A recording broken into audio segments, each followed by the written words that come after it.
Hello， 大家好，歡迎大家嚟到新潮文頻道。今日我哋就要講最近中國同菲律賓之間關於南海嘅島嶼爭奪，熱度咧最近都非常之高嘅，而且隨住菲律賓各種嘅挑釁行為越嚟越嚴重，菲律賓方面仲喺呢幾日宣布到原來佢哋早就已經有一個奪取我國黃岩島嘅計劃噶啦，咁就已經說明咗菲律賓嘅呢個心思。而家唔單止要同中國搞摩擦，甚至仲想到咧係侵佔中國嘅主權添。而就喺呢個時間，竟然咧就有一艘菲律賓嘅船隻喺南海被一隻神秘不知名嘅船隻撞沉喎。咁究竟呢件事同中國以及係菲律賓之間喺黃岩島嘅摩擦有冇關係呢？而黃岩島對於中國嚟講又有啲咩意義？喺南海嘅戰略佈局裏面，佢係擔當住一個點樣嘅角色嘅呢？轉頭翻嚟，我哋就會嚟到一一咁去拆解嘅。喺節目開始之前，做少少呼籲先。喺12月21號至1月2號嘅就會有我哋嘅新潮文雲南之旅嘅。今次呢，我哋就嚟到玩13日，行程內容都係由到我格仔親自設計，係有別於出面嘅旅行團嘅。想報名同埋查詢行程嘅朋友，就可以 WhatsApp 過去+85268287447嚟到揾潘小姐查詢行程同埋報名嘅安排。再講一次，係 WhatsApp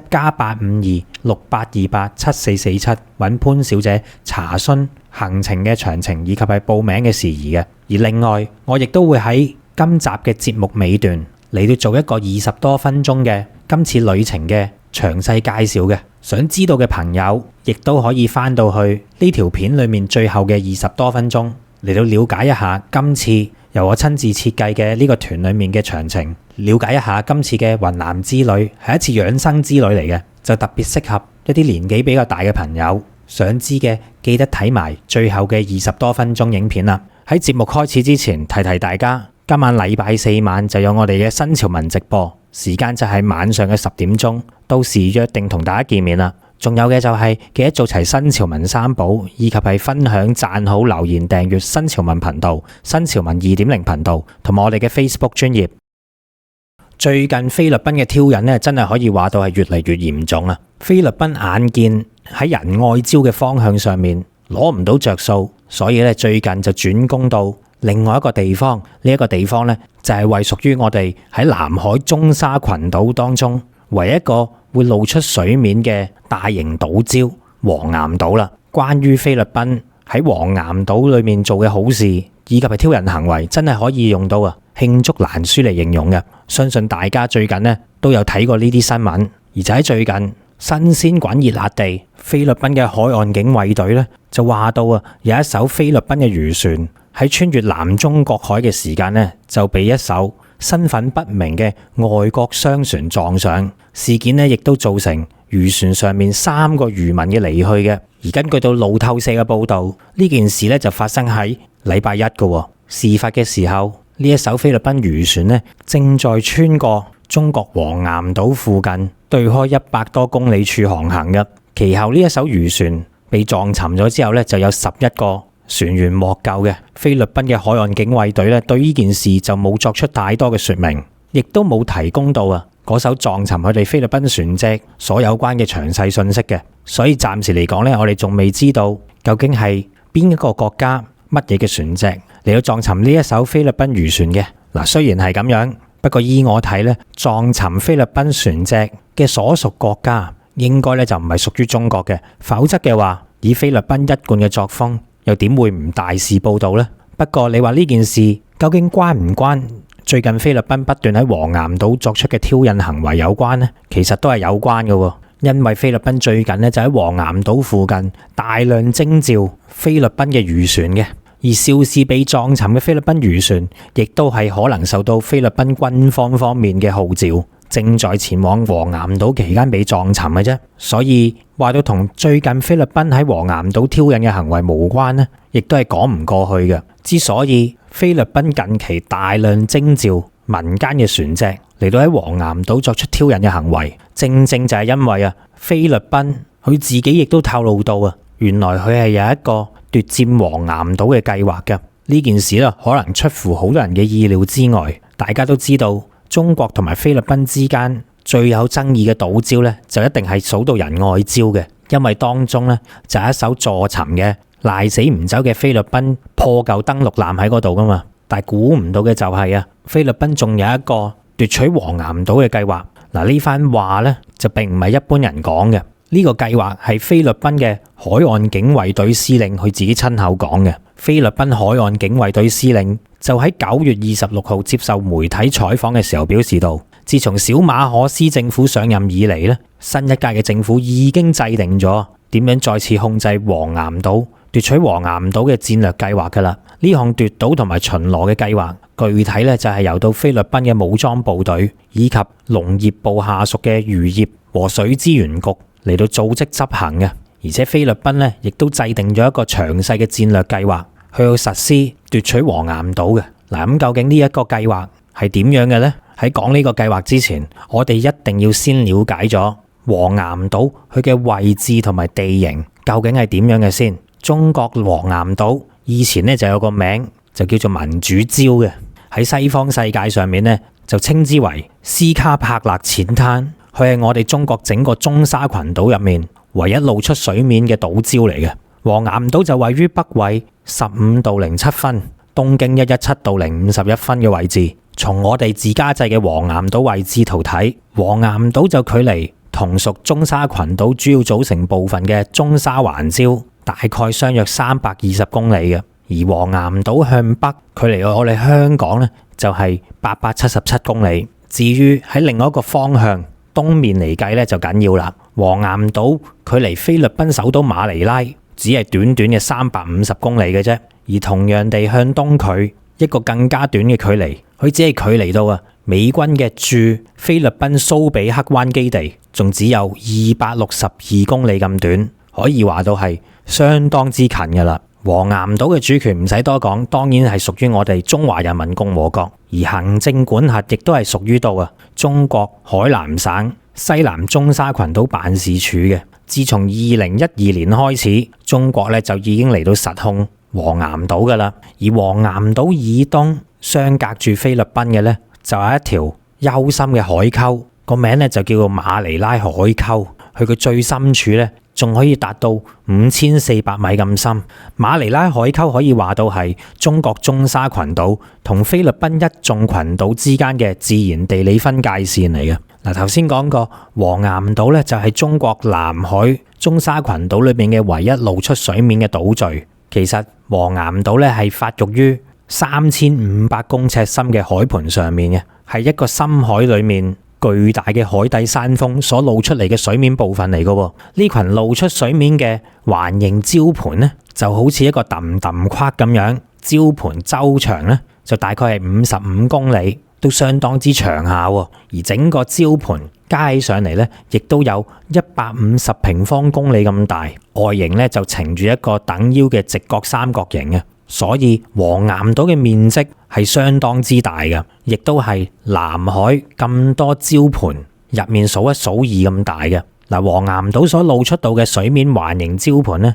zoom 近啲睇，喺佢嘅四周咧就有星羅棋布嘅礁塊露出，每一塊嘅呢啲礁石表面呢，大概佢嘅大小呢就係1至4平方公尺左右，就係由咁多嘅呢一啲露出水面嘅細小礁石就造成到整個黃岩島嘅大概輪廓出嚟㗎啦。其中咧，以黃岩島北南兩端所露出水面嘅礁石塊咧就最為密集嘅。黃岩島北邊就稱之為北岩，南邊咧就稱之為南岩。北岩以及南岩咧就係集中咗最多黃岩島露出水面礁石嘅部分嚟嘅。而整個黃岩島入面，佢嘅內部咧就係一個面積相當於130平方公里，水深咧圍到係10至20米嘅一個潟湖嚟嘅。喺潟湖嘅東南端，大家可以見到呢幅圖，佢咧係有一個出口連接住外面嘅大海嘅。咁呢個潟湖嘅入口咧，大概佢嘅闊度就長約400米，水深咧亦都可以係去到9至11米嘅。就係透過呢個口，中型嘅漁船同埋小型嘅艦艇咧，亦都可以游到呢一個潟湖嘅入口嚟到進出潟湖與大海之間嘅。傳統我國嘅漁民呢，一般喺歷史上嚟講呢，就喺黃岩島進入到潟湖裏面呢，從事漁業作業嘅活動，去到嗰度捉下魚啊，以及係用到黃岩島裏面嘅潟湖嚟到遮風擋雨，躲避颱風嘅。如果企喺黃岩島上面環顧四周嘅話，整個礁盤好多嘅地方呢就十足十一個淺灘一樣。但係如果你由海底入面睇翻上去嘅話呢，黃岩島就係一個實實在在嘅陡峭海底高山嚟嘅。頭先我哋講過啦，黃岩島係由海底高山所露出水面嘅部分而組成啊嘛，所以一旦離開黃岩島，礁盤大概10公里範圍外咋，佢個水深呢就會由幾十米嘅水深一下子呢就會去到成3000米嘅深海咁深噶啦，因為佢係一個陡峭嘅海底高山嚟嘅。咁好啦，喺了解完黃岩島嘅地理位置同埋佢嘅地形之後，我哋就嚟講下菲律賓呢個奪取黃岩島嘅詳細戰略計劃，大家咧就會知道佢玩緊啲乜嘢噶啦。嗱，整個菲律賓嘅奪取黃岩島戰略計劃嘅第一步咧，就係要先進入到黃岩島裏面嘅潟湖入面，就為之佢嘅第一步嘅。而家我哋睇翻幾日前嘅新聞，就會知道啊，菲律賓佢的確係咁樣做嘅。喺過去嘅一段時間，菲律賓海岸警衛隊以及係嗰啲被徵召嘅漁船，就一直嘗試靠近潟湖嘅。佢哋點樣做嘅呢？一般嚟講，佢哋一般咧都會先用到菲律賓嘅海岸警衛隊船嚟到開路先嘅。喺海岸警衛隊船隻先做探路嘅角色，然之後咧就會嚟到去集結數量眾多嘅菲律賓漁船。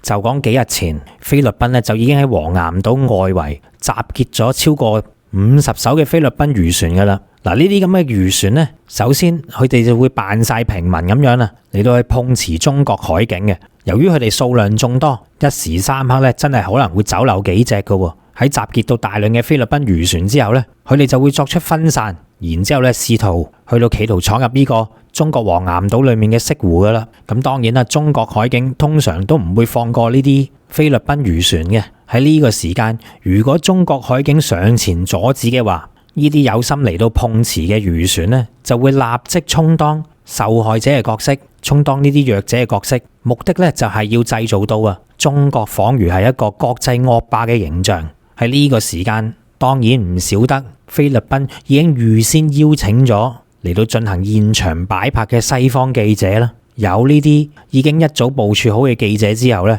就會將現場嘅畫面經快速修改之後就會立即發到去全世界，用到嚟製造輿論壓力嘅。咁如果好彩，一旦成功闖入中國黃岩島嘅潟湖入面嘅時間菲律賓就會採取住一個賴死唔走嘅戰術，甚至乎亦都會強行喺島上面搭建臨時嘅設施嚟到實現佢哋佔領黃岩島嘅計劃嘅。唔單止咁，最近菲律賓除咗派船嚟到不斷闖入黃岩島之外仲使用到空中攻勢。就喺日前菲律賓就有一架由到美國所謂援助佢嘅塞斯納小型飛機就嚟到企圖非法闖入中國黃岩島空域，試圖對我哋嘅呢座島礁同埋附近海域嘅動態進行到航空嘅攝影偵查嘅。嗱，呢架菲律賓武裝部隊嘅小型飛機仲一度逼近中國海警3105船等等嘅船隻。面對住中國海警多艘船隻，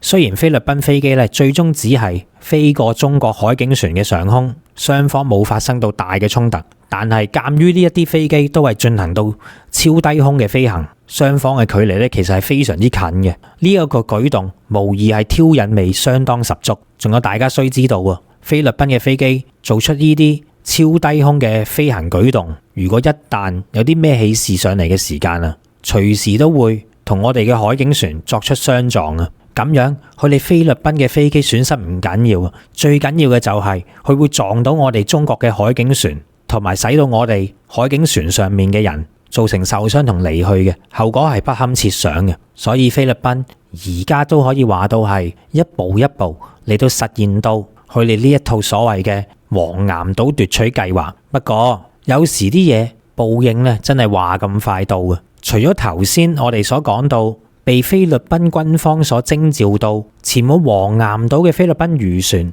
被一艘不知名不明國籍嘅船隻撞沉咗之外原來最近呢架由到美國所援助到嘅小型飛機亦都諗住喺起飛前往黃岩島搞事之前，就喺宿務機場嗰度起飛失敗，然之後墜落受損嘅。兩單嘢真係夾埋都係咁巧。前嚟搞事嘅菲律賓漁船被撞沉，前嚟搞事嘅飛機呢，亦都無啦啦自己起飛失敗炒機喎，真係可以話到呢，報應話都冇咁快就發生喺佢哋嘅身上。不過菲律賓所做嘅核突嘢又何止係咁樣呢？喺之前菲律賓呢就發佈咗一個視頻，正確啲嚟講呢，應該係一個假視頻至啱。呢個假視頻裏面呢，就由到菲律賓海岸警衛隊入面呢，有一個人就潛咗落水，就話到呢，自己已經剪斷咗中國嘅阻攔浮網啦，而且仲表現得相當之得意，沾沾自喜添。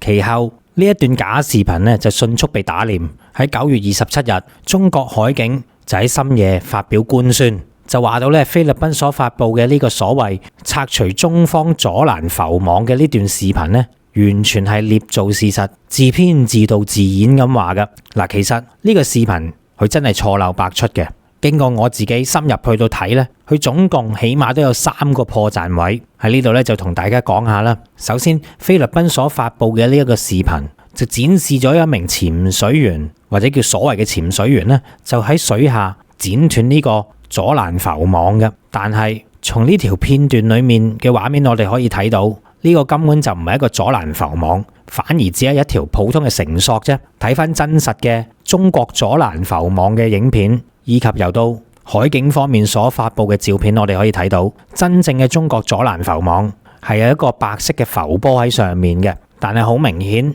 菲律賓嘅呢條視頻所公佈到嘅畫面呢，根本就冇一啲白色嘅浮波喺呢條繩上面嘅，亦都冇公佈到係剪斷晒啲浮波嘅嗰一段錄像，連7像都冇啊，只係得條爛繩啫。所以呢一條根本就唔係真正嘅中國阻攔浮網嚟嘅。再講啊，影片入面嘅呢個人就係我哋俗稱嘅徒手浮潛人士嚟嘅，根本就唔係咩嘢所謂嘅特種潛水員，好似一個呢一啲完全冇任何專業潛水裝置嘅人，喺毫無任何裝備嘅情形底下，正常人咁樣去潛水嘅話呢，最多俾盡去潛到5米都好叻噶啦。但係正如我頭先講過啦，點解我哋要先了解黃岩島嘅地形啊？就係因為黃岩島係一個海底高山所露出水面而形成嘅島礁嚟嘅。呢個海底高山相當陡峭，所以黃岩島周圍嘅水深一離開島礁範圍之後呢，就會呈住一個差唔多90度垂直下降咁樣嘅勢咧，嚟到向外海伸延，亦即係話到啊，一出咗黃岩島島礁範圍以外，佢周圍嘅水深咧就已經係會去到幾十米，甚至乎再出少少就已經係去到上千米水深噶啦。而我哋所放置嘅呢一啲阻攔浮網嘅位置咧，大概就係喺黃岩島潟湖入口嘅位置，就嚟到防止眾多嘅菲律賓漁船萬一走漏眼嘅時間，就俾佢哋乘虛而入，進入到黃岩島潟湖嘅。我哋嘅呢個阻攔浮網咧，大概就係長300幾米嘅，就用到嚟攔住潟湖同海之間嘅入口。好啦，如果以咁樣計算，潟湖同埋外海相連嘅呢一條通道，水深起碼都有10幾米以上嘅，再出啲嘅話咧，就更加唔止啦，幾十米都有嘅，佢嘅呢個水深。所以除非菲律賓係嚟咗個超人，又或者佢學似美國咁，突然之間多咗個唔係美國隊長，叫菲律賓隊長啦。否則嘅話，正常人根本冇可能下潛到咁深，仲可以咁輕鬆、咁淡定咁去割斷一啲嘢。呢個根本係正常人做唔到嘅，菲律賓隊長先得嘅啫。而且我哋可以睇翻菲律賓所公佈到嘅呢條片當中嘅截圖，你睇下佢所潛到嘅深度，嗰個海水嘅顏色呢，黃岩島周圍嗰啲水深係呈住深藍色嘅，因為已經係進入咗深海範圍啦，喺佢嘅黃岩島嘅周邊。但係呢條片嘅畫面所顯示到嘅水深呢，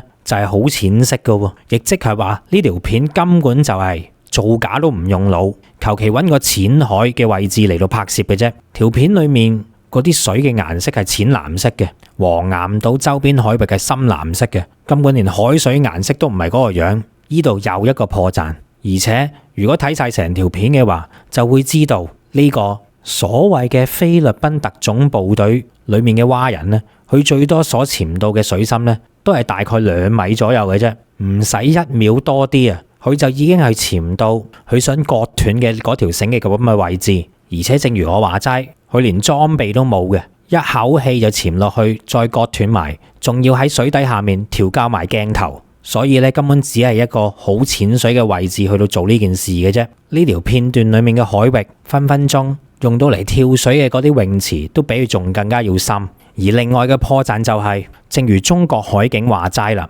我哋所放置到嘅呢一個阻攔浮網所放置嘅日子咧就係9月22日嘅，而喺成功阻撓到呢啲菲律賓漁船進入到黃岩島潟湖之後，我哋就喺第二日23號就已經將呢個阻攔浮網收起咗啦。根據中國海警所發布嘅一篇聲明，佢裡面係咁樣講嘅：中國海警依法管控，並且針對菲律賓船嘅衝撞就臨時布放咗阻攔網具。嗱，請聽住啊，臨時呢個字啊，然之後咧就話到喺黃岩島潟湖入口，防止菲律賓船隻企圖闖入潟湖。到了9月23日，中國已主動收回阻攔設施，恢復常態管控。嗱，連官方嗰邊都係話到，佢用咗一日咧就已經將呢個臨時嘅阻攔工具咧就已經收翻起啦，連圖都有埋，唔單止公告咁簡單，就係呢幅圖啦。呢一幅咧就係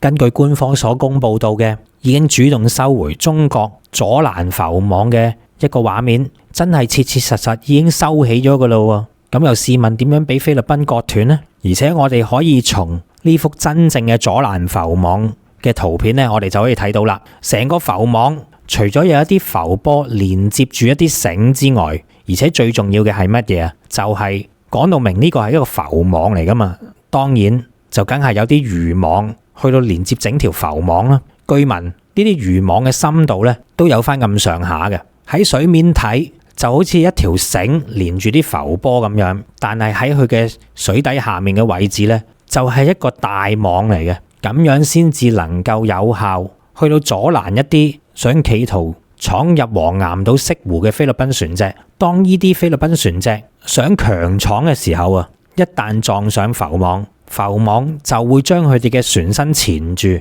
或者係纏住佢哋嘅螺旋槳車葉嘅，咁樣先至係阻攔浮網能夠阻到船隻嘅主要功效啊嘛。但係菲律賓所公布到嘅呢條片，除咗佢扮晒嘢割斷嘅嗰條繩係冇任何浮波喺上面之外，而且亦都冇任何嘅網狀物體喺呢條繩上面。呢度又係一大破綻。最慘嘅就係啊，出貓都唔緊要啦，唔用腦嗰下先至死啊嘛，連條繩嘅顏色都搞錯埋。菲律賓所 cut 嘅嗰一條繩係啡色嘅，中國嘅阻攔網具咧就白色嘅。你班友咁蠢，點做壞人啊？做翻好人好過啦。而最後一個大嘅破綻位就係真正嘅中國阻攔浮網，喺佢嘅兩頭咧都係由中國嘅海警船隻嚟到去拉住嘅，咁樣先能夠佈置得到嘅。而菲律賓所公布嘅片段又冇中國海警船隻嘅身影出現，更何況喺中國海警船隻兩頭拉住呢個網具嘅時間啊，又豈能咁輕易俾你割斷啦？最多就隻眼開隻眼閉，你游到埋去當你係魚網住咗，都唔救翻你嘅啫。由於菲律賓所公布嘅呢條片段實在太多破綻位啦，除咗俾中國海警立即踢爆之外，其實亦都係受到多方嘅質疑嘅。嗱，可能菲律賓人事後咧都覺得咁樣俾人踢爆實在太過醜怪啦。原本佢係諗住拎呢條片呢，就嚟到刺激佢菲律賓國內嘅民粹嘅。不過可能菲律賓人事後都覺得太醜怪，所以就立即喺之後補飛，就發布咗一張呢由到菲律賓記者徒手游水進入到中國阻攔浮網嘅照片。嗱，呢張照片呢就真實啲啦，起碼都見到個浮波，而且喺條繩下面呢都應該係有一啲網具嘅，亦都見到一個菲律賓記者疑似咧喺度做緊直播，不過都於事無補噶啦。成件事菲律賓咧已經醜態盡現。其實菲律賓方面咧都幾自相矛盾嘅，甚至乎可以話係自打嘴巴。佢所提出對黃岩島擁有申訴權嘅證據咧，都係站唔住腳嘅。點解咁講呢？嗱，大家都知道啦，菲律賓就喺早年嘅時候咧，搞咗一個所謂嘅南海仲裁案嘅。呢個南海仲裁案裏面就可以話到咧，係由菲律賓同埋美國喺後面一手操控，一齊操作嘅。南海仲裁案裏面咧本身就話到，如果當潮漲嘅時間，嗰啲冇高出海面嘅島礁咧係唔具備到領海嘅申訴權嘅。南海仲裁案裏面本身都係咁樣講。咁好啦，既然菲律賓一直都以呢個所謂嘅南海仲裁案作為依歸，係承認呢一個仲裁嘅，但係佢就忘記咗好似黃岩島、仁愛礁以及係鐵線礁同埋仙賓礁呢一啲島礁，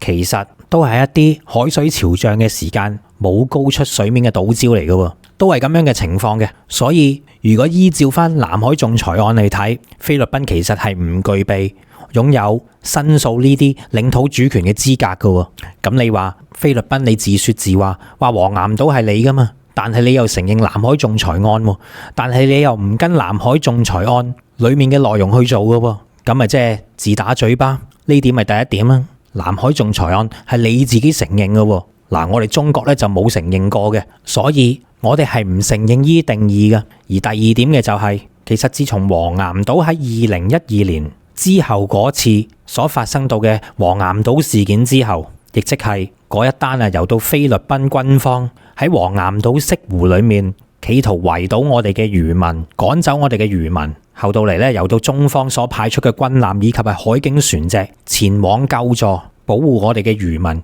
嗰一單嘢之後啊，喺2012年嘅5月份開始，黃岩島直至今日都一直處於中國嘅實控管理權範圍之內嘅，係由我哋中國所實控嘅。10幾年嚟啦，其實我哋中國一直對菲律賓都好忍讓嘅，好似黃岩島咁計，其實我哋係准許菲律賓嘅漁船去到嗰度打魚嘅，一直都係允許嘅。不過如果菲律賓船隻要進入到黃岩島打魚嘅話，係要事先申請，經過中方嘅同意之後咧，先至可以入去嘅。不過潟湖裏面咧就唔俾你入噶，只有特殊嘅情況底下先至可以俾你入嘅啫。例如係乜嘢啊？例如係喺一啲人道主義嘅情況底下，譬如係遇上颱風要入到去潟湖裏面避風，又或者係遇上一啲船隻嘅機件故障，進行人道主義救援嘅情況底下咧，係可以臨時俾你進入到黃岩島嘅潟湖入面嘅，但係都要事先經過中方嘅同意先至得嘅。原本喺過往中國同埋菲律賓嘅蜜月期入面，亦即係喺前總統杜特爾特時代，喺杜特爾特當政期間，中國同埋菲律賓喺南海嘅問題上面表現都係相當融洽，雙方之間嘅默契咧，亦都係比較好，相安無事嘅。喺嗰陣時，雙方嘅漁船喺黃岩島附近，亦都係相處融洽。但係而家點啊？而家係你菲律賓首先嚟到主動要破壞過往嘅呢一種和諧先嘅。當然，菲律賓之所以要咁樣做，嗰個動機同埋背景，大家都好清楚，就係因為菲律賓以為而家美國人對佢支持嘅力度相當之大，所以就造成咗菲律賓人有一個誤判，佢哋總以為美國人無論係咩嘅情形底下，都肯定會幫助佢哋嘅，所以佢就越嚟越大膽，越挨就越埋，仲想搞挑釁，甚至乎係奪取黃岩島添。但係菲律賓人似乎已經忘記咗，乜中國真係會驚美國喺南海對中國所進行到嘅威脅咩？即使喺台海呢個咁複雜嘅環境，中國都未驚過啊，仲會怕你美國佬喺南海搞事咩？須知道而家嘅南海係中國佔有絕對軍事優勢嘅地方。如果話到菲律賓喺仁愛礁嗰度都仲有一艘破舊嘅爛船坐沉喺仁愛礁嘅島礁上面，雙方都叫做呈住一個膠着狀態嘅話，咁黃岩島嗰度呢個故事絕對唔係咁樣。黃岩島呢一刻係由到中國絕對控制嘅狀態底下嘅情況，同仁愛礁唔一樣。但係偏偏呢個時間呢，菲律賓就諗住玩聲東擊西，諗住中國集中精力保護仁愛礁嘅上面嘅時間呢，就嚟到轉移視線，轉移到另一個戰線，去到打破中菲之間喺黃岩島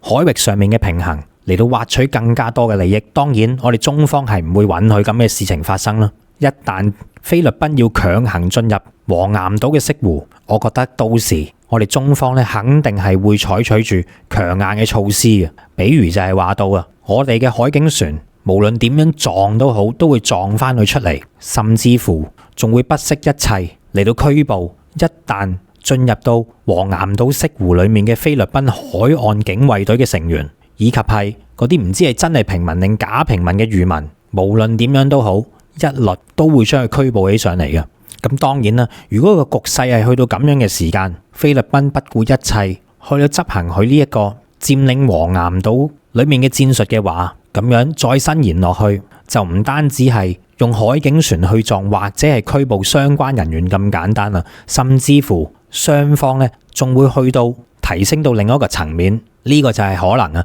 爆發武裝衝突嘅層面啦。因為好簡單，如果菲律賓強行進入到黃岩島潟湖嘅話，其實就等同於搶佔我哋一直實控住嘅黃岩島咁嘅意思，係冇分別嘅啫，亦即係侵佔我哋嘅領土。其實菲律賓佢自己亦都簽署咗喺2002年已經生效嘅，由到中國同埋東盟10個國家所簽署到嘅南海各方行為準則，菲律賓佢自己都有簽嘅。根據到行為準則度表示，東盟10國同埋中國都承諾到喺2003年之後就唔會再進佔新嘅島礁噶啦。咁樣呢個時間，如果菲律賓要實行佢搶佔黃岩島嘅戰術，咁其實咪即係等同於佔領新嘅島礁。到時候我哋就可以名正言順出師有名，中國其實係為咗維護到南海各方行為準則當中嘅規條，先至去喐你菲律賓嘅啫。因為你違反咗2003年之後不再進佔新島礁嘅呢條規則啊嘛，我哋絕對係出師有名嘅。咁就更加唔好講到，除咗維護南海各方行為準則之外，仲要維護埋我哋嘅主權啦。因為你而家係侵犯緊我哋嘅主權啊嘛，所以一旦你菲律賓夠膽喐手，我哋都係攞正牌喐你嘅。到時你揾幾多個外國記者擺拍都冇用。嗱，而家嚟講咧，菲律賓強行佔領嘅可能性就有以下幾種戰術嘅，比如就係話到重施故技啦。點樣重施故技法啊？再上演多一次仁愛礁坐沉登陸艦嘅事件，再嚟多一艘爛鬼船嚟到去登陸，喺佢進入到黃岩島潟湖裏面啊，就進行到搶灘登陸，然之後就坐沉喺嗰度。不過呢一個可能性相對嚟講咧就比較低，因為而家就有我哋24小時喺嗰度值班嘅海警船，就喺黃岩島嗰度咧24小時值班嘅，好似今次嘅事件咁。點解我哋要放置呢個阻攔浮網喺黃岩島潟湖入口嘅出面？當中嘅原因咧，其實都係為咗菲律賓船隻強行闖入潟湖，然之後坐灘登陸而設計嘅戰術嚟嘅啫。所以如果菲律賓想派船隻強行闖入潟湖，然之後再坐灘喺嗰度咧，難度係比較大，可能性係比較低嘅。而另外一個版本，菲律賓可能會用到嘅就係一個比較易嘅戰術，同樣都係值得我哋高度防範嘅，就係菲律賓咧好有可能佢唔會使用到進入潟湖嘅呢個戰術啦，反而佢就揾過另外一啲地方，例如係整個黃岩島礁盤其他邊緣邊嘅地方。由於黃岩島礁盤面積相當之大，所以要派到船隻去將整個黃岩島完全包圍嘅話咧，就冇乜可能嘅。呢個時間咧，好有可能菲律賓就可以乘機揾出一啲漏洞，就求其揾一個黃岩島礁盤嘅邊緣位置，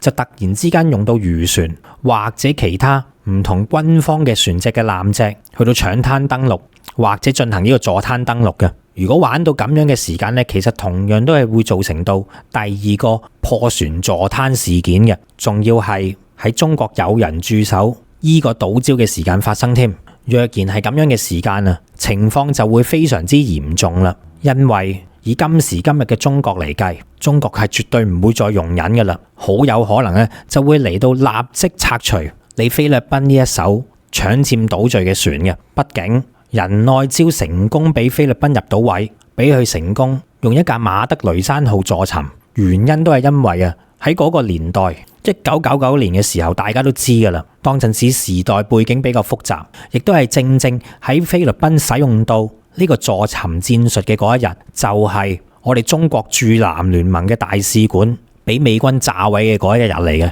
當陣時中國為咗要處理頭號嘅中美關係，所以先至分身乏術俾你成功入位嘅啫。但係到咗今時今日，中國國力已經唔同當年啦。就算嚟多幾單重要嘅局勢變化都好啊，菲律賓都好難重施故技。即使係俾你揾位泊到架船入嚟坐沉喺黃岩島嘅礁石邊緣都好啊，中國都絕對係唔會容忍嘅。當然啦，如果真係去到咁樣嘅情形底下，就可能要出動真架撐噶啦，甚至乎係會使用到火炮射擊。喺呢個時間啊，局勢就會向住惡化嘅方向嚟到發展。嗱，千祈唔好以為如果我哋向到呢啲菲律賓坐沉船隻開火，就係代表咗破壞南海各方行為宣言啦。因為好簡單，而家係菲律賓方面首先打破呢個宣言嘅約定。就正如我之前咁講啦，佢自己菲律賓海岸警衛隊司令都公布咗一個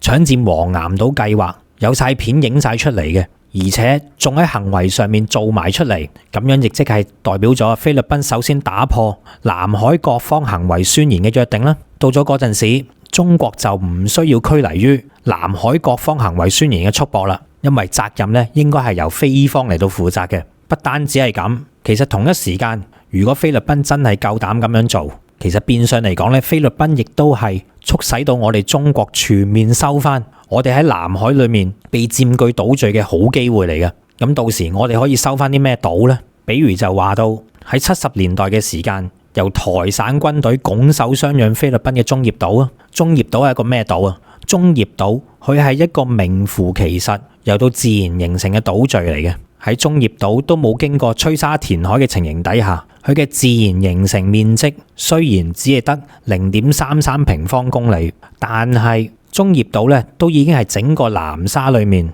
僅次於而家仲有台軍駐守嘅太平島裏面嘅南海第2大自然島嶼嚟嘅。而喺呢個島嶼上面，而家咧仲有一條長約1500米嘅混凝土飛機跑道嘅。但係好可惜嘅就係喺1971年嘅4月份，因為遇上颱風嘅關係，當時嘅台省軍就為咗躲避颱風，就宣布到本來駐守喺中業島上面嘅士兵全面撤離，全部咧都撤離往隔離嘅太平島躲避颱風嘅。而喺呢個時間咧，菲律賓就有機可乘，菲律賓咧就專做呢啲嘢嘅，佢立即就趁機咧嚟到佔領咗中業島。而當颱風過後3個月之後本來諗住施施然翻去駐守陣地嘅台省軍呢，就竟然喺嚟到中業島嘅時候，發現到原來中業島咧已經俾菲律賓所派駐嘅人搶佔咗啦。呢個時間咧先至恍然大悟。嗱，當陣時咧，當台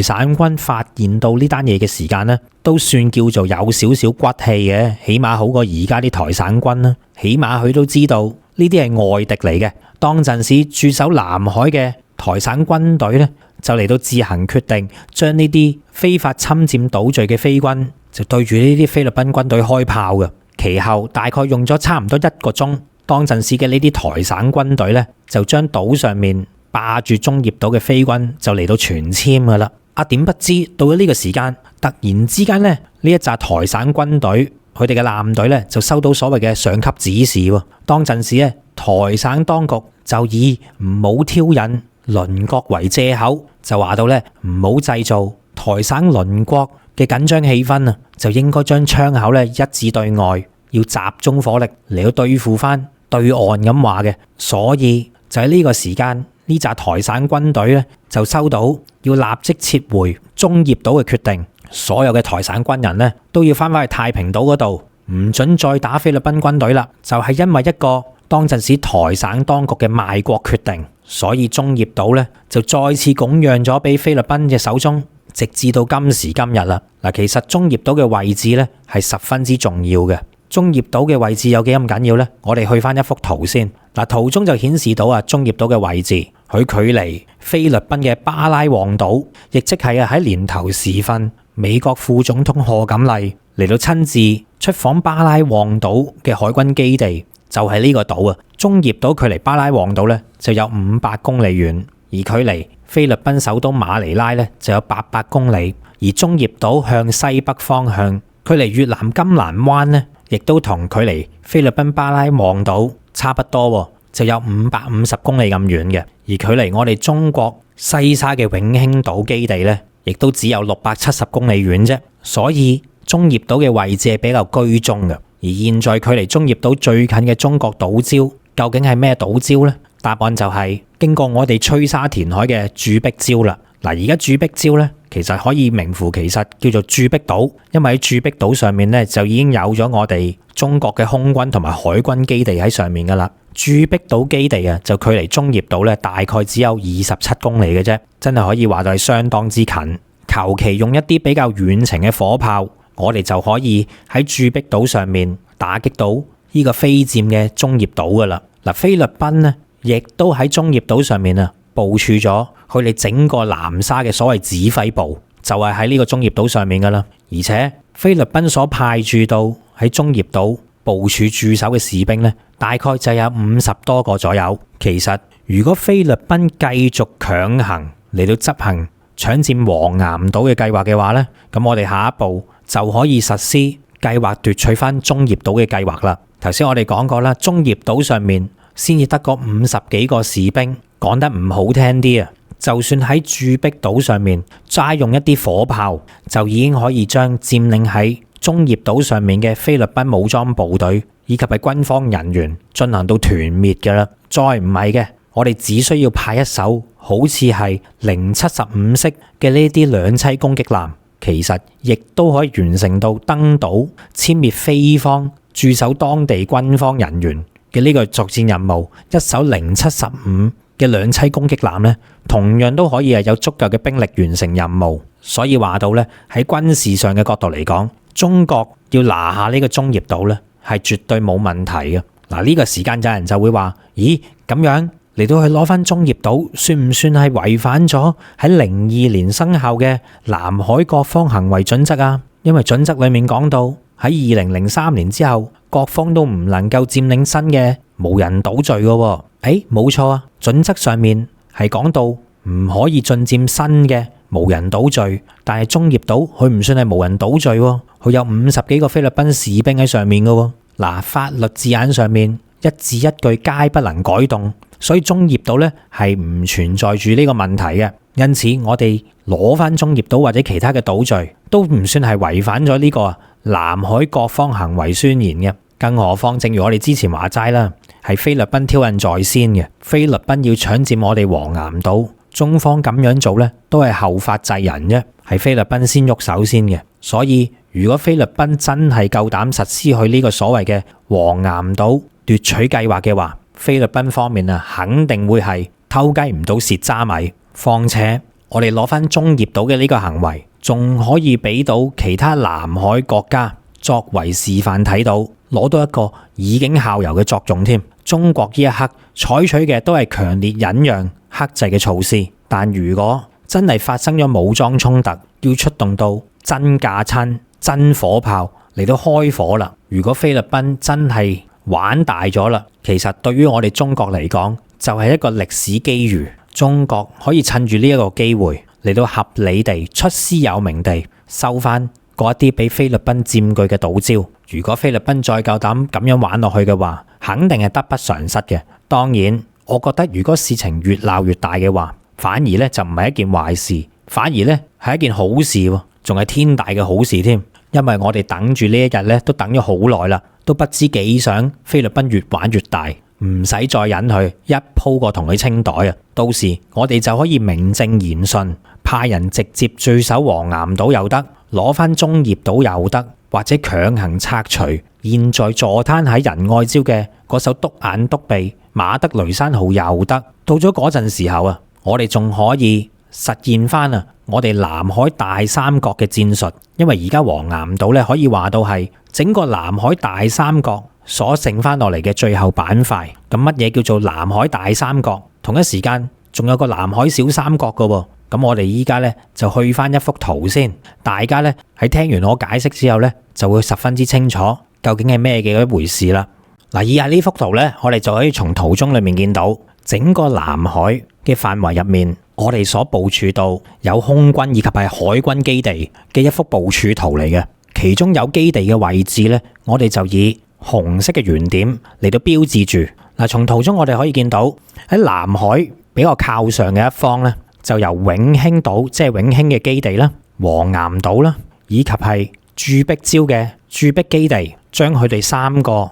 畫成一條直線嘅話呢，就會顯示到一個倒三角形狀，比較大嘅三角形嘅。呢一個呢，就被稱之為南海裡面嘅大三角。然之後喺大三角嘅下面就由駐碧島基地、永暑島基地同埋美濟島基地，呢三個都係近年嚟最新吹沙填海造陸而得出嚟嘅空軍以及係海軍基地，就仿如好似喺整個南海嘅中心一樣，位居住正中嘅位置嘅。佢哋都有個特徵，就係呢三個基地嘅距離之間非常之近，可以話到係直插到南海嘅心臟地帶嘅。如果將呢三個位置比較近嘅基地再用直線將佢連起嘅話呢，就會形成一個仿如小三角形嘅形狀，因此亦被稱之為南海小三角嘅。南海嘅大小三角大概就係頭先我哋講到嘅由永興基地、黃岩島以及係駐碧礁上面嘅基地組成嘅大三角，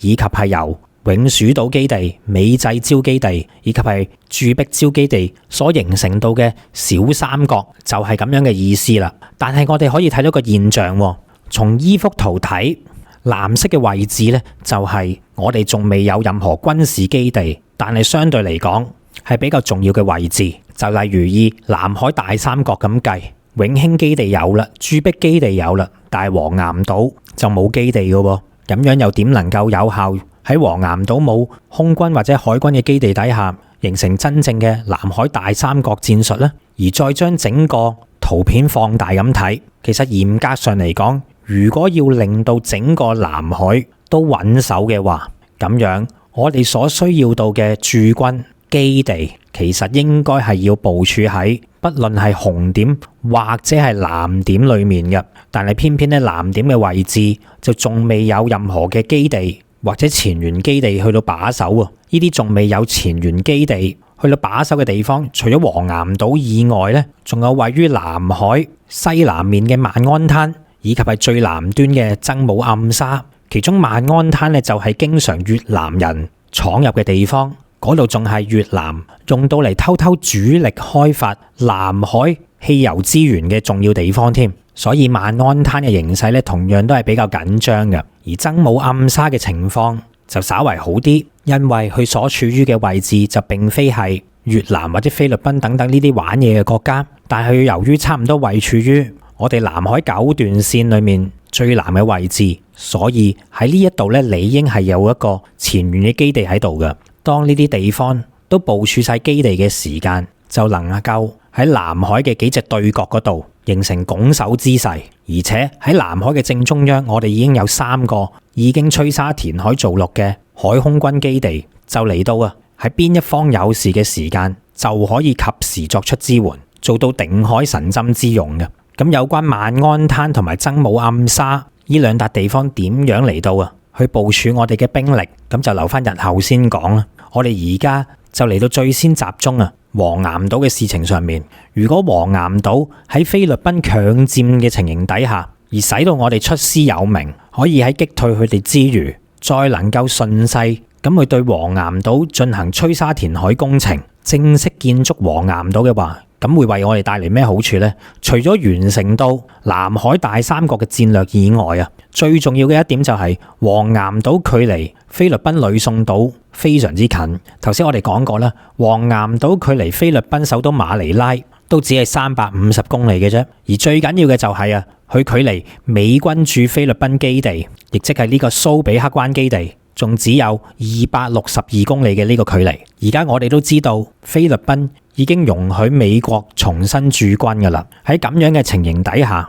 如果任由美國嘅駐軍進出蘇比克灣，呢個舉動咧實在太過危險啦。而咁啱，只有黃岩島基地嘅建成，先至係能夠有效克制住部署喺呂宋島嘅美軍嘅最好方法。因為佢嘅距離夠晒近，只需要喺黃岩島上面配備遠程嘅對空警戒雷達，咁樣就可以形同對整個菲律賓島內嘅美軍形成全天候監視嘅情況。咁樣就可以大大削弱到美軍喺菲律賓嘅存在感以及係實質作用。所以黃岩島嘅價值係十分之重要嘅。以往就因為中國同菲律賓處於蜜月期嘅狀態底下，中菲關係冇咁緊張，所以我哋一直先至唔將黃岩島進行到吹沙填海嘅工程。但係而家已經完全唔同啦。既然菲律賓你都話想要攻佔黃岩島嘅時間，咁樣喺呢個時候啊，我哋就無需再客氣。不過講開又講，黃岩島嘅吹沙填海工程呢，並唔係咁容易嚟到去進行嘅。之所以喺頭先我哋嘅嗰一幅圖，嗰一幅南海大三角與南海小三角嘅嗰一幅圖，藍色嘅位置上面依然未有我哋嘅基地建成，而取而代之先由紅色嘅位置起晒我哋嘅南海基地。嗰個原因就係啊，除咗政治上嘅考量，仲有藍色圓點上嘅位置，其實如果要進行到吹沙填海造陸嘅工程，其實難度咧係會比較紅色圓點嘅位置係要高得多嘅。其實亦都同地理位置、地理環境係有絕對嘅關係，所以先至咧至今依然都未完成吹沙填海嘅工作嘅。就以黃岩島為例，我哋去翻一幅圖睇下先。嗱，雖然呢幅圖咧就略顯有少少粗糙，但係呢幅咧都係唯一我揾到關於黃岩島環形礁盤嘅剖面圖嚟嘅。嗱，即使係睇唔明呢幅圖都唔緊要，等我攞把口去講，去到解釋就得噶啦。其實呢幅圖嘅意思就係黃岩島露出水面嘅嗰個部分呢，的確係比較少。而喺圖中嘅右手邊最右嘅位置呢，就係黃岩島嘅潟湖嚟嘅，其後就係礁石嘅邊緣、礁石嘅內層、中層同埋外層，由右至左咁樣睇上去就得噶啦。而當中呢，我哋可以睇到一樣好得意嘅嘢，就係位於黃岩島嘅外邊，就正如我哋之前話齋啦，佢喺水底下面睇呢，真係一座高山嚟嘅。你睇下黃岩島嘅邊緣同出面嘅海域係差不多係呈住90度垂直傾斜咁樣嘅態勢嘅，亦即係表示到啲乜嘢啊？就係話到如果要對黃岩島進行吹沙填海工程嘅話，個難度會比較大，因為喺整個島嘅出面幾乎係冇緩衝地帶嘅，一嚟就好似斷崖式咁樣傾斜落到去深海，而且從圖中裏面我哋可以睇到水深一下子咧仲去到40-50米咁深，如果再往外行嘅話咧，仲會去到水深達1000米，再遠啲咧就成3000米咁深添。所以基本上嚟講咧，你可以填嘅範圍就比較少，因為你都冇可能填上咁深水嘅水深噶嘛。而且好簡單，當你填海嘅時間咧，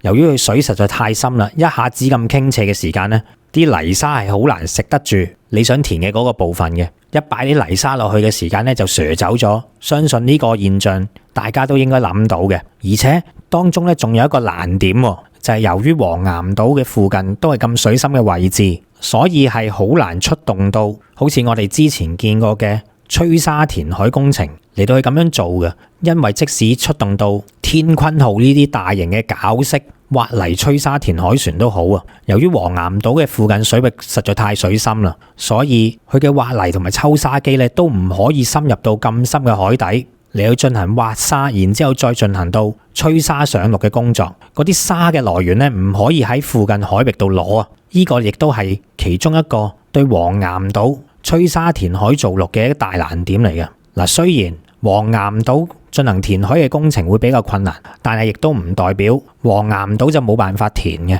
好彩嘅就係黃岩島嘅礁石盤個闊度咧都幾闊下，就咁填滿佢靠近水面嘅位置，不但止佢嘅水面唔算太深，而且個闊度咧亦都係足夠嘅。但係如果你想去到對島外面近海嘅位置再填出嚟嘅話咧，咁就比較困難啦。但係喺島內面環礁入面嚟到去填咧，其實都仲係可以嘅。咁當然啦，呢個時間有人就話到喺黃岩島潟湖裏面其實都有適當嘅泥沙可以用到嚟進行吹沙填海工程嘅啫。其實都可以採取潟湖裏面嗰啲沙嚟到吹沙填海嘅。呢個方法唔係唔得，都係可以嘅。但係咁樣做嘅話呢，潟湖就會變得越嚟越深，有機會啊到你挖晒裏面嗰啲泥沙之後呢，都唔能夠填滿整個咁大嘅黃岩島嘅。所以如果要將黃岩島進行吹沙填海工程，或者叫做進行填海工程啦，嚟到起基地嘅話呢，就要進行一啲比較另類，有別於之前去到填南海駐碧礁啊、美濟礁啊，或者係永暑礁呢一啲島嶼嘅有別做法，可能咧就比較適合於黃岩島嘅。相信以上我對呢啲黃岩島上面嘅知識呢，係大家比較喺出面少聽啲嘅，而呢個亦都係新潮文深入分析嘅一貫作風。所以如果大家喺日後可能睇過一啲類似標題嘅新聞嘅時間，就睇到新潮文所出到嘅影片，咦又好似係講嗰個題喎，咁樣而去到選擇唔睇嘅時間呢，就一定會走寶啊！因為我哋嘅節目咧，通常都係慢工出細貨，好多嘅資料咧，喺一般嘅節目都係揾唔到嘅。呢個就係我哋嘅作風啦。嗱，咁講到最尾，而家菲律賓嘅所作所為咧，就有啲似幾年前嘅烏仔喎。大家情況都一樣，黐住自己背後有美國撐腰，就嚟到向大國發出挑釁，企圖從大國嘅手裏面啊搶到一啲本來唔屬於佢哋嘅利益。咁而家烏仔嘅下場係點？大家都睇得好清楚啦。菲律賓係咪想將自己變成下一個烏仔呢？睇嚟小馬可斯而家正行緊澤連斯基嗰條舊路啊！喺節目完結之前，而家咧就由到我格仔咧嚟到去介紹一下12月21號至1月2號今次為期13天新潮文雲南養生之旅嘅行程嘅。首先我哋就會由香港出發，經深圳灣乘坐我哋嘅包車前往深圳嘅寶安機場嘅。喺坐2個多鐘頭飛機以後呢，就會抵達雲南嘅首府昆明噶啦。到埗以後呢，我哋就會即晚去到感受一下昆明市繁華嘅一面，為到我哋嘅旅程熱一熱身，去到當地著名嘅南屏步行街嗰度 shopping 完之後呢，晚上再食一個豐富嘅晚餐，然後為到旅程嘅開始作好準備嘅。去到第2天嘅時間，就會由昆明乘搭高鐵嚟到去到著名嘅麗江，當地有一個叫做虎跳峽嘅世界著名景區，佢係以極大嘅落差而聞名於全世界嘅。虎跳峽分上中下3段，之所以佢咁出名，就係因為峽谷中間呢，就係長江嘅上游金沙江，而兩岸呢，就係玉龍同埋哈巴2大雪山，所以當長江水衝到去呢2大座山嘅中間嘅時間呢，就會形成咗個急轉彎，加上江面最窄處只有20-30米，喺咁大嘅落差同埋咁窄嘅環境底下，就會造成到江水奔騰洶湧，喺虎跳峽兩岸安全地欣賞到呢個長江第一灣，以及係附近嘅景區景色，就係我哋第2天嘅行程啦。去到第3日，我哋就會去到玉龍雪山嘅景區。由於今次係一次養生之旅，所以咧我哋就並唔會爬到咁高嘅地方嘅。講到嚟呢個時間，參觀玉龍雪山景區嘅雲杉坪就啱晒我哋啦。佢個海拔唔算太高，但係依然可以喺雲杉坪裏面欣賞到整個玉龍雪山景區嘅景色，再加上喺附近擁有到玉龍雪山嘅雪水所融化到嘅藍月谷，池水清澈見底，而且帶有一股夢幻般嘅藍色，係非常之震撼眼球嘅。喺佢嘅附近亦都有東方棉花堡之稱嘅白水台，睇過白水台嘅朋友從此就唔需要遠赴歐洲土耳其嚟到欣賞類似嘅地貌，因為我哋中國嘅呢個白水台比起土耳其棉花堡係更加有過之而無不及咁靚嘅。之後呢，我哋亦都會去到金海寺，同埋如果大家有留意我哋影片嘅話，經常咧都會睇到個背景係熟口熟面嘅。呢一個我哋新潮文經常都用到嘅背景呢，就係呢個黑龍潭公園。今次咧我哋亦都會去到當地參觀嘅，俾得我哋成日攞嚟做背景。當然佢嘅景色係有翻咁上下靚，所以我哋先會採用啦。之後去到第3日麗江嘅晚上，我哋就會欣賞到呢個麗江千古情嘅大型歌舞表演嘅。有別於一般嘅大型歌舞表演，佢係將高科技手段融合喺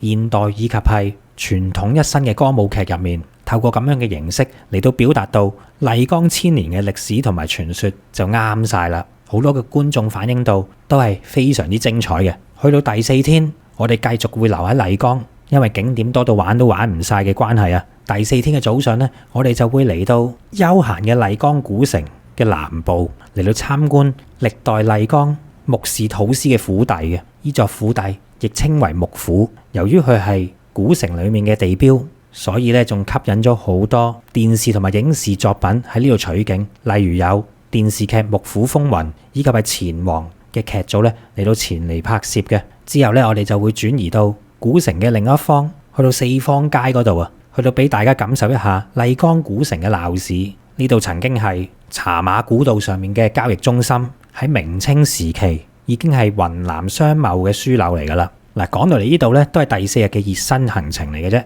因為我哋將會去到比起繁華嘅麗江古城中心裏面更加恬靜嘅束河古鎮。有朋友就話到束河古鎮仿如咧，好似10年前都仲未有咁多人前往嘅麗江，係比較清幽，同埋可以更加接觸到古代嘅氣氛嘅。但係唔好以為咁樣就完結啦，因為我哋就將會去到另一個古鎮白沙古鎮。白沙古鎮咧就位於麗江城嘅北邊嘅。相比起上嚟，仲有更加多朋友就話到白沙古鎮咧係仿如20多年前嘅麗江一般啊，所保留到嘅古色古香風貌、空氣同埋環境咧係保留得更加原汁原味嘅。咁當然我哋亦都要去埋呢度啦。然後去到行程嘅第5日，我哋喺玩完3日麗江，住埋3日同一晚嘅酒店之後咧，就會轉移到去雲南另一個非常之出名嘅地方，好似係大理啦。嚟到大理，當然就要去睇一睇背靠蒼山、面臨洱海，大理嘅地標象徵，亦都係擁有到1000年歷史，喺當地非常之雄偉嘅建築物之一嘅崇聖寺三塔文化旅遊區啦。喺呢度咧，我哋就會乘坐索道，亦即係纜車嚟到前往青碧溪、蒼山大峽谷，嚟到欣賞中國最大嘅象棋棋盤、俯仰洱海同埋崇聖寺三塔嘅整個環境非常之美不勝收。之後第6日，我哋亦都會繼續喺大理嘅，要深入認識大理，當然要去到大理嘅博物館啦。喺大理博物館，我哋就能夠睇到當年嘅大理國裡面嘅一段歷史，同埋欣賞到好多大理國嘅文物嘅。之後咧，我哋就會去到雙廊古鎮嚟到影翻幾張靚相。古鎮裡面咧係充滿住歷史文藝以及清新嘅氣息，加上佢係背靠洱海，環境十分之美麗嘅。然後咧，我哋就會去到大理嘅張家花園嚟到欣賞呢個繼承咗白族民居特色、既細緻又精美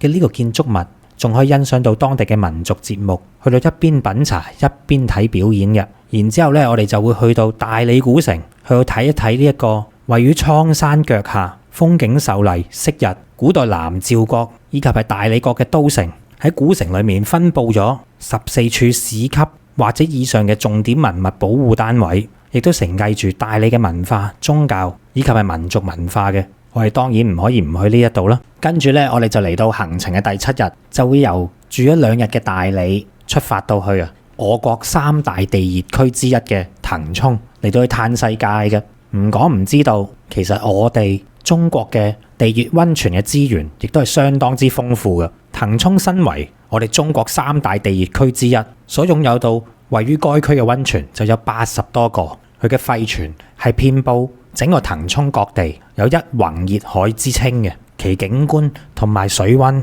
亦都係全國罕見。由於騰衝佔到我哋中國已知嘅溫泉數量差唔多成1/4咁多，當然我哋係要集中火力嚟到去感受一下啦。一到達騰衝嘅時間我哋就嚟到參觀當地非常之出名嘅騰衝火山熱海景區。呢度咧係一個國家5A 最頂級嘅景區嚟噶。之後咧當然唔係齋睇啦，我哋仲要感受。我哋咧就會去到當地嘅一個最豪華嘅5星級溫泉——騰衝嘅和順柏巒溫泉嗰度浸溫泉。嗱，如果大家咧只係曾經去過類似日本等等嘅呢啲地方浸溫泉嘅話，咁就一定要試下屬於我哋中國人嘅溫泉究竟係點樣噶啦。當中嘅質量絕對係值得我哋自豪同埋光榮嘅。屬於我哋中國人嘅溫泉絕對唔差得過日本嗰啲嘅。喺浸完溫泉、食完牛肉火鍋當晚一覺醒來，去到第8天，我哋就會出發到去參觀芒市嘅猛獾大金塔嗰度。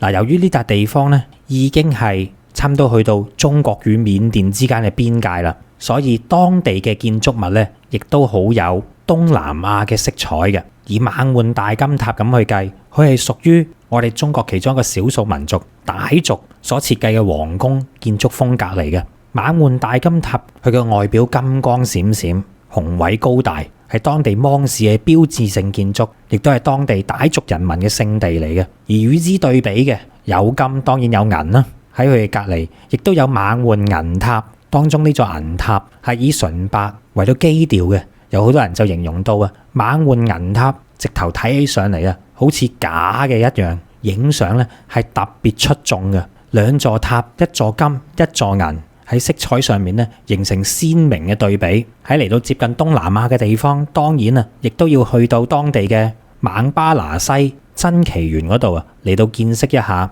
全國少見嘅大量古樹木，以及係世界罕見嘅直化沐浴石嘅。佢喺呢個奇珍園裏面所展出到嘅就有4個大字：稀奇古怪。而去到堪稱嘅亞熱帶植物當中，呢度嘅古樹好多啊，都有超過過百年嘅歷史，而有500年歷史以上嘅古樹，亦都係多不勝數，絕對值得嚟呢度參觀嘅。之後咧，由於我哋咁近到中緬嘅邊境，我哋當然啊要去埋中緬嘅口岸，亦即係啊著名嘅中緬一條街。喺呢度咧已經接近出到我哋中國嘅國家門口，用隻眼一睇就可以睇到啊對面嘅緬甸㗎啦。咁當然我哋唔會走過緬甸啦，然後咧亦都會去到著名嘅一寨兩國。呢個一寨兩國顧名思義就係位於中緬邊境之間嘅一座中緬邊陲小鎮。我哋咧就位於中國嘅嗰一側嚟到去參觀。喺呢度咧應該就係離緬甸最近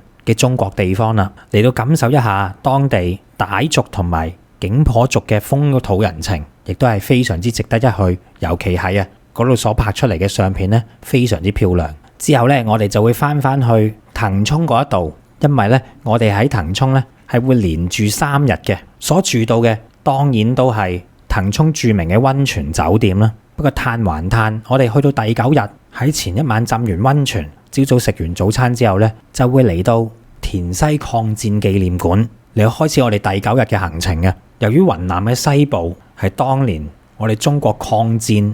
戰爭嘅重要組成部分，好著名嘅緬甸至雲南嘅補給線，亦都係非常之近我哋今次要去嘅呢個地方嘅。田西抗戰紀念館所展示到嘅咧，就包含到抗戰後方、禦敵前線以及係怒江對峙等等嘅部分嘅展品咧，就係以抗戰嘅實物為主，包括圖片、文字以及係影像嘅資料。去到今時今日，我哋絕對要毋忘歷史。睇完之後啊，亦都會令到我哋感到十分之震撼嘅。喺參觀完田西抗戰紀念館，當然就要去到佢隔離嘅國殤墓園嗰度，去到向墓園裡面所長眠住當年抗日嘅遠征軍嘅幾千個英靈。呢度係為咗紀念中國遠征軍第20集團軍所陣亡嘅將士而修建而成嘅，亦都係全國有名嘅抗日烈士陵園。再之後咧，我哋就會去到和順古鎮。和順古鎮係茶馬古道嘅重鎮，亦都係西南絲綢之路嘅必經之地嚟嘅。佢環山而建，我哋當然唔可以錯過啦。嗱，之後嘅嗰一個景點咧，就係專為到11月同埋12月出發嘅朋友，你哋好彩啦，因為個季節啱晒啊！所講到嘅呢個景點咧，就係每逢喺金秋時分，就會變到金光燦爛嘅世界一般嘅銀杏村。喺11、12月呢個時間，銀杏村佢就會變到喺我哋嘅視野範圍裏面，全部都係金黃色。呢種詩情畫意般嘅感覺咧，係絕對值得我哋感受嘅。其後我哋就會再去到騰衝當地另一個著名嘅5星級溫泉嚟到去浸溫泉嘅。嚟得騰衝當然係要享受晒去嗰啲最頂級最正嘅溫泉啦。我哋咧就會去到月莊溫泉，又或者係荷花溫泉嗰度，呢啲當地著名嘅5星級溫泉，去到感受屬於我哋中國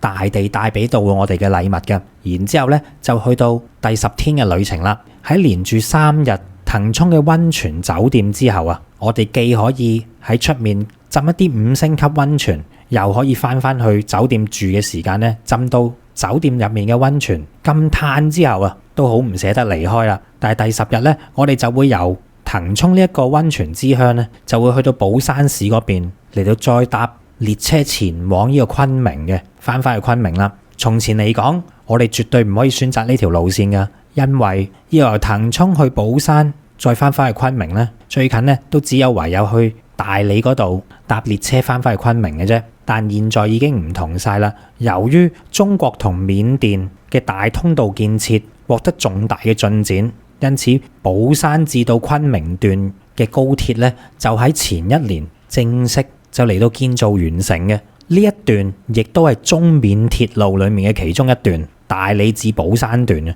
我哋而家咧就新鮮滾熱辣喺中緬鐵路呢一段，其中一段落成嘅時間咧，我哋就有機會感受到位於鄰國同我哋中國接壤嘅高鐵列車服務究竟係點樣噶咯？亦即係話到咧，我哋係可以喺翻去昆明嘅呢段路裏面感受一下中緬鐵路嘅其中一段嘅。而翻到去昆明嘅時間咧，我哋亦都會去到昆明老街。昆明老街嘅建築群入面比較古老嘅，都有成900年嘅歷史啦。喺呢啲建築裏面都承載住昆明呢座城市大量嘅記憶同埋故事。作為雲南嘅首府昆明，我哋當然唔可以只當佢係一個中途站或者一個轉駁站。有別於一啲傳統嘅玩法，我哋當然係要深度了解到昆明美麗同埋歷史嘅一面啦。而去到第11日，如果我哋要深入認識同埋了解到雲南呢個咁特別嘅地方，當然我哋首選嘅就會去到雲南嘅博物館。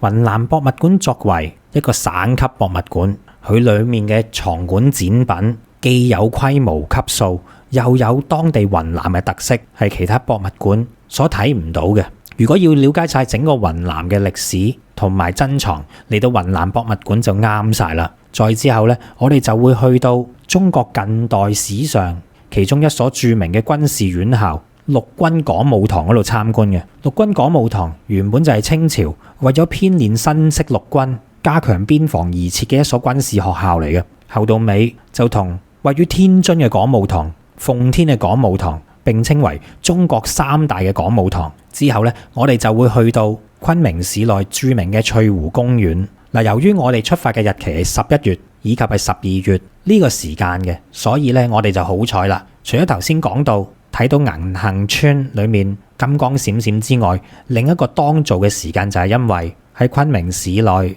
有大量嚟自於西伯利亞嘅海鳥咧，為咗避過呢個嚴寒，就會嚟到春城呢一度嚟到去避寒嘅。因此，當我哋去到有春城之稱嘅昆明呢啲咁靚嘅公園嘅時間啊，都會有大量嘅海鳥聚集嘅情形俾我哋去到睇到嘅。當你隨手準備一啲麵包碎啊、乾糧啊，隨手向天空一揮嘅時間啊，就會可以惹嚟海鳥嘅啄食嘅。大家咧亦都不妨去到雲南嘅呢啲公園啊，去到餵下海鳥都仲得㗎。加上當地呢啲公園嘅風景十分之漂亮，絕對咧可以影得出一張你心目中想要嘅靚相嘅。之後嚟到行程嘅第12日，既然親近得動物嘅話，倒不如就去埋著名嘅昆明動物園嗰度參觀仲好啦。昆明動物園出晒名，係一個體驗相當之好嘅動物園嚟嘅，全國都聞名嘅。喺裏面呢，就有雲南嘅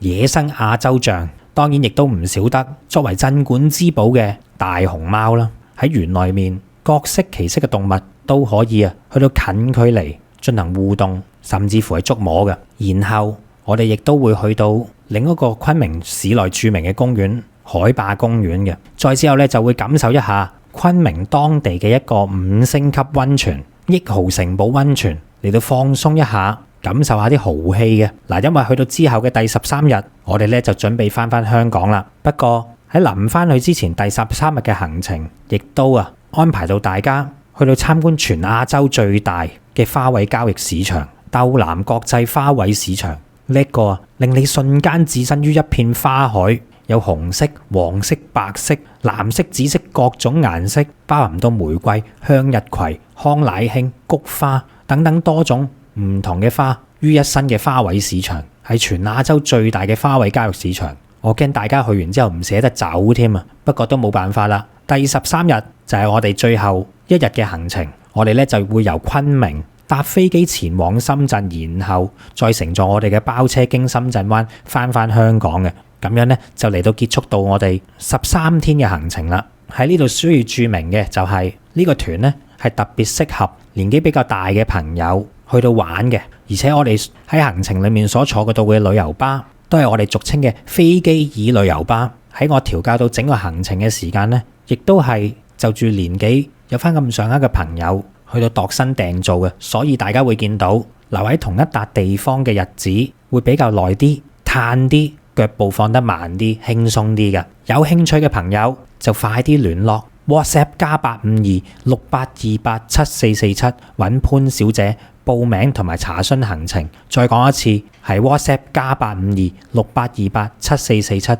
揾潘小姐報名同埋查詢行程。一旦決定咗，手腳要快啦，因為我哋新潮文嘅新潮之旅咧，從來報名速度同埋滿額嘅速度咧都係好快嘅。喺呢度咧要講聲唔好意思先，希望大家會中意我格仔親自設計嘅呢個行程。咁好啦，今日我哋嘅直播時間咧就嚟到呢一度，我哋下次再見，拜拜。咁好啦，今日我哋嘅節目時間嚟到呢度，臨結束之前提提大家，今晚禮拜四晚10點鐘有我哋新潮文嘅直播，時間咧就係晚上嘅10點鐘，到時約定同大家見面啦。仲有嘅就係分享、讚好、留言、訂閱新潮文頻道、新潮文2.0頻道同埋我哋嘅 Facebook 專頁。咁我哋今日嘅節目時間嚟到呢度，拜拜。